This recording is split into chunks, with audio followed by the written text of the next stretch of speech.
Support होना चाहिए। Support के लिए, उनके रिस्पेक्ट के लिए और सोशल सिक्योरिटी के लिए समाजवादी पार्टी ने फैसला लिया है कि पुरानी पेंशन व्यवस्था की बहाली होगी जब समाजवादी सरकार उत्तर प्रदेश में बनेगी। हालांकि मैं पढ़ना चाहूं तो पूरा पढ़ भी सकता हूं, लेकिन हमारे पुरानी पेंशन व्यवस्था की बहाली के लिए घोषणा पत्र में हम लोग समाजवादी लोग शामिल करने जा रहे हैं। उत्तर प्रदेश के सरकारी सेवा में नियुक्त शिक्षक, कर्मचारी एवं अधिकारियों को सेवानिवृत्त होने पर जीवन यापन के लिए मासिक पेंशन दी जाती थी। इससे सेवानिवृत्त कर्मचारियों को आर्थिक सुरक्षा प्रदान होती थी।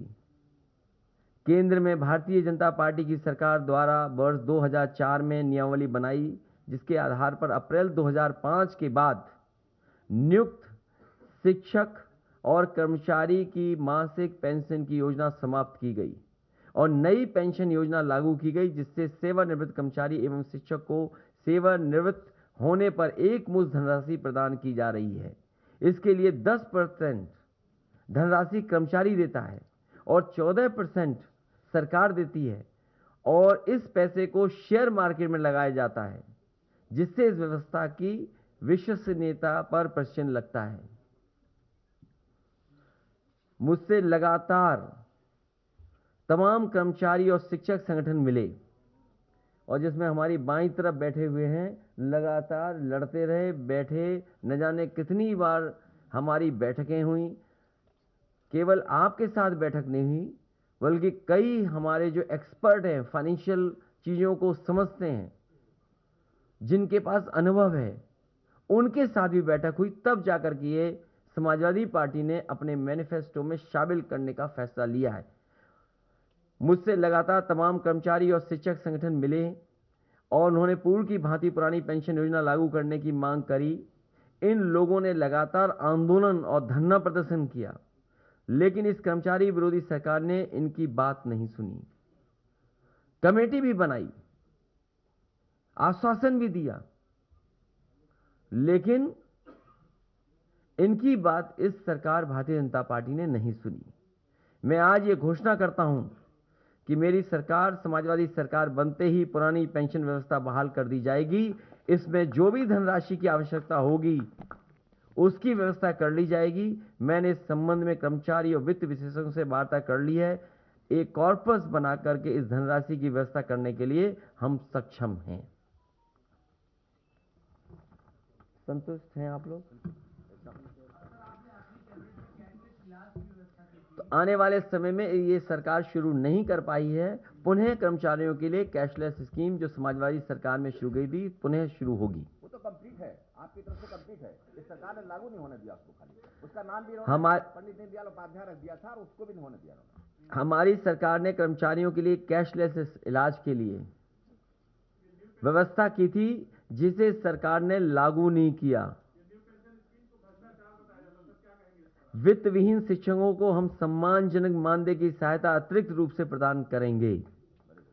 समस्त तृतीय और चतुर्थ श्रेणी के कर्मचारियों को जहां तक संभव हो सकेगा गृह जनपद, उसके निकट के जनपदों में तैनाती कराने का फैसला लिया जाएगा।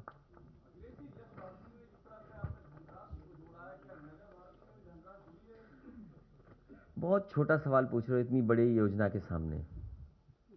सबसे बड़ा फैसला समाजवादी पार्टी का जो घोषणा पत्र में शामिल होने जा रहा है, पुरानी पेंशन योजना को बहाल किया जाएगा। बहुत बड़ा फैसला है। 2005 से पूर्व कर्मचारियों को मिलने वाली पुरानी पेंशन व्यवस्था लागू की जाएगी।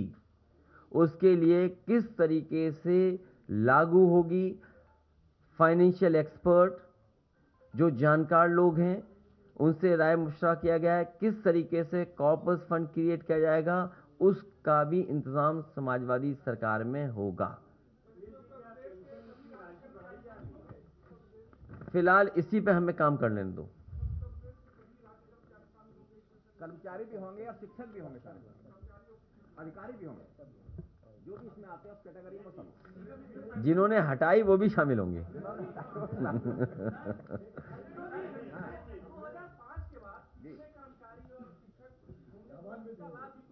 लगभग 12 लाख लोग हैं।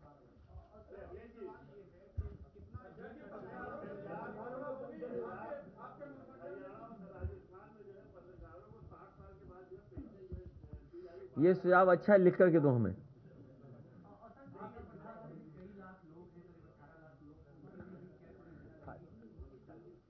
वो अभी पूरा हमारा घोषणा पत्र आने दो। आज कुछ मुख्य बिंदु आपके बीच में रखी हैं। इसके अलावा जो और महत्वपूर्ण चीजें आ रही हैं कर्मचारियों को लेकर के या अन्य विभागों को लेकर के, वो हमारे घोषणा पत्र में शामिल होगी। अभी पुरानी पेंशन व्यवस्था की बहाली हमारे लिए जरूरी है। सर, आपकी तरफ जो है सभी देश के और प्रदेश के सभी कर्मचारी आशा भरी निगाहों से देख रहे हैं। सर, क्या ऐसा होगा कि पहली कैबिनेट में आप द्वारा जो है पुरानी पेंशन बहाल कर दी जाए? समाजवादी पार्टी जो कहती है वो करके दिखाती है। करनी हमारे कहीं भेदभाव आपको नजर नहीं आएगा, कथनी और करनी में।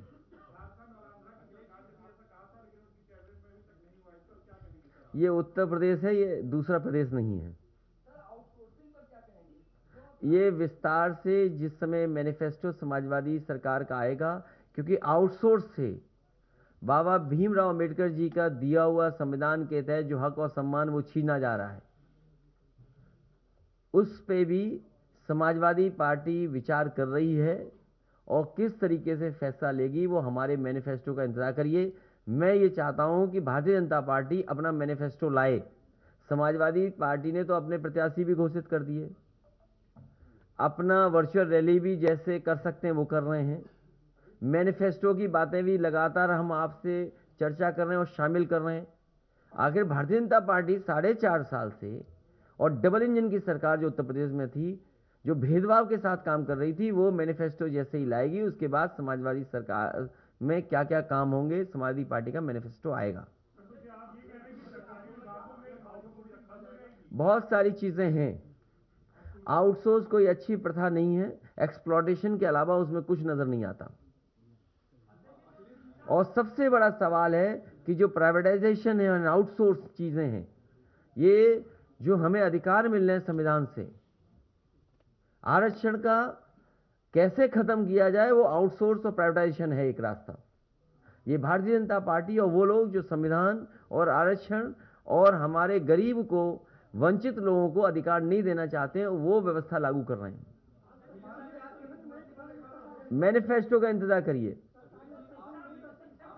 बहुत सारे ऐसे हैं जो उलझाई चीजें हैं। मैं आपसे कहूंगा कि जिस समय 2017 का घोषणा पत्र समाजवादी पार्टी ने रखा था, उसमें भी बहुत सारी ऐसी बातें थी जो आप कह रहे हैं, आंगनवाड़ी हैं या आशा कार्यकर्ता हैं, इनके बारे में जो कहा गया था।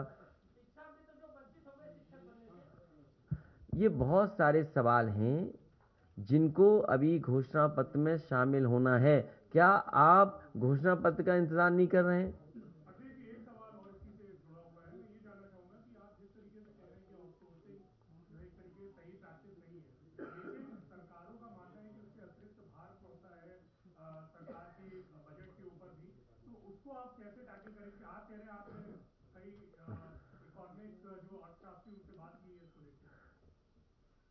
जैसे पड़ोसी देश है, दिवालिया हो गया, तो क्या वो आउटसोर्स पे चला जाएगा देश का? सरकार अगर दिवालिया हो रही है तो क्या आउटसोर्स पे कर दोगे? तभी मैंने आपसे कहा कई बार कि भारतीय जनता पार्टी अगर सरकार में रही, ये हर चीज बेच रही है और एक दिन हो सकता है सरकार को ही आउटसोर्स कर दें।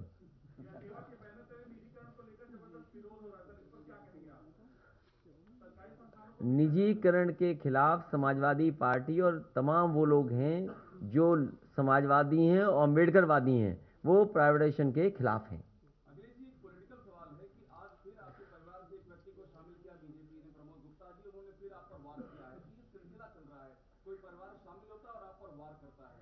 मुझे तो ये बात समझ में नहीं आती है कि भारतीय जनता पार्टी को खुश होना चाहिए इस बात को लेकर के। भारतीय जनता पार्टी जो आरोप लगाती है परिवारवाद का, कम से कम हमारे परिवारवाद को तो खत्म कर रहे हैं वो लोग। इसके लिए उन्हें धन्यवाद देता हूं मैं। कल से हमें आरोप लगा रहे थे ये काम भारतीय जनता पार्टी कर सकती है। उन्हीं से सवाल पूछिए। समाजवादी पार्टी किसी के घर में लड़ाई नहीं करा सकती। ये आप अपने मनगढ़ंत मत कहिए कि हो सकता तुम ही भारतीय जनता पार्टी के हो। पता करके बताओ ये भारतीय जनता पार्टी के तो नहीं है। हमें इनका मोहल्ले का पूरा एड्रेस देना, हम पता करेंगे वोट हमें कितने मिले वहां। है? नहीं, हम ये नहीं करेंगे। ये परिवार में झगड़ा नहीं कराएंगे हम किसी के। ये कानूनी है, वो अपने कानूनी उसमें करें। समाजवादी पार्टी किसी घर में लड़ाई नहीं करवाती है, तो क्या आपको लगता है कि घर में आपके जो हो रहा है बीजेपी इसके पीछे जानबूझ के ऐसा कर रही है, लड़ाई करवा रही है आपके घर में? अभी तक आपकी आंख नहीं खुली? कैसे पत्रकार हो आप? आपको तो ये पता ही है। प्रभावित आप हो रहे हैं, मैं नहीं। नहीं, प्रभावित, सवाल प्रभावित का नहीं है। सवाल ये है क्या आप तक इतना तक नहीं जान पाए आप कि भारतीय जनता पार्टी जो परसेप्शन है, जो परसेप्शन समाजवादी पार्टी का है, जिस तरीके से समाजवादी पार्टी में भारतीय जनता पार्टी के बड़े बड़े मंत्री शामिल हुए, जिनके पास व्यापक समर्थन है, जनाधार है, जो आपकी पार्टी में शामिल हुए स्वामी प्रसाद मौर्य जी, कितना बड़ा जन समर्थन है उनके पास। उनके पास जन समर्थन है, उनके साथ लोग हैं। या मंत्री दारा सिंह चौहान शामिल हुए हैं, उनके पास भी समर्थन है। जिस तरीके से समाजवादी पार्टी ने दलों को जोड़ा है, तो जो परसेप्शन है, उस परसेप्शन की लड़ाई में भारतीय जनता पार्टी हार गई। हम लोग आगे हैं, हम अपना मैनिफेस्टो रिलीज कर रहे हैं कि आखिरकार जनता के बीच में जब हम जा रहे हैं तो जनता से हम क्या कहें। आपके ही सामने न जाने कितने बिंदु हम उठा चुके हैं। 300 यूनिट बिजली घरेलू माफ होगी, इसका जवाब भारतीय जनता पार्टी के पास क्या है? भारतीय जनता पार्टी कहने लगी हम बिजली आधा कर देंगे, तो इसका मतलब 4.5 साल तक तुम बिल ज्यादा लेते रहे। 4.5 साल का पैसा वापस करोगे क्या? लैपटॉप डिस्ट्रीब्यूशन होगा। इन्होंने जो टैबलेट दिए हैं उस पर उंगली उठ रही है, प्रश्न लग रहे हैं। समाजवादी सरकार के दिए हुए लैपटॉप आज भी चल रहे हैं। किस स्पेसिफिकेशन के खरीदे गए थे और किस स्पेसिफिकेशन के बांट दिए गए। समाजवादी पेंशन एक ऐतिहासिक फैसला था और डायरेक्ट बैंक के अकाउंट में जाता था। यह व्यवस्था समाजवादियों ने उत्तर प्रदेश में न जाने कब लागू कर दी थी और अब बढ़ा करके उसको 18,000 रुपए किया है। ये कोई छोटा फैसला नहीं है, ये बड़ा फैसला है। गरीब माता बहनों की मदद के लिए, उनके सम्मान के लिए समाजवादी पेंशन पुनः शुरू होगी। और ये जो पुरानी पेंशन व्यवस्था की बहाली, ये हिस्टोरिकल फैसला है। और उनके लिए जो बुजुर्ग हैं, जो सेवा देते हैं और नौकरी के बाद उनके सम्मान के लिए कम से कम एक ऐसी व्यवस्था है जो जीवन भर उनके साथ रहेगी। आज लाइफ एक्सपेक्टेंसी ज्यादा है, 80 साल 85 साल, लोग 90 साल जी रहे हैं। हम तो 24 साल से पूछते हैं उम्र कितनी 24 साल की? 80 अंक की। केशव प्रसाद मौर्य ने अभी ट्वीट किया, उन्होंने कहा है कि अखिलेश यादव जी को वहां से चुनाव लड़ना चाहिए जहां 2012 से 17 में उन्होंने सबसे ज्यादा विकास किया है, वरना वो विकास में चुनाव लड़ने की बात कर रहे हैं। हाईवे पे कोई वो तो कॉन्स्टिट्यूंसी है नहीं, हाईवे पे तो कई कॉन्स्टिट्यूंसी हैं। अगर हम आगरा से लेकर के गाजीपुर तक कॉन्स्टिट्यूंसीज गिने, इतनी कॉन्स्टिट्यूंसी हैं जिसकी आप कल्पना नहीं कर सकते। कहीं भी लड़ जाएंगे समाजवादी पार्टी जीत जाएगी। लेकिन सवाल यह है, ये लोग जाने वाले लोग हैं। ये स्टूल लेकर के रहे, पूरे अपने कार्यकाल 4.5 साल निकाल दिया। 4.5 साल अपमानित हो रहे डिप्टी सीएम, अपमानित हो रहे। अपमानित होने वालों का कोई जवाब नहीं देंगे। जिनको भारतीय जनता पार्टी की सरकार में अपमान मिला हो, जो अपने समाज के लिए कुछ न कर पा रहे हो, देखते रह गए। 69,000 कितनी बार लाठी खाए बताओ? यहां जितने नौजवान आए सब लाठी खाए, अपने हक के लिए, अपने सम्मान के लिए लड़ते रहे। कोई ये नहीं कर पाए, कुछ भी मदद नहीं कर पाए। इसलिए इन लोगों की चर्चा करना ही बेकार है।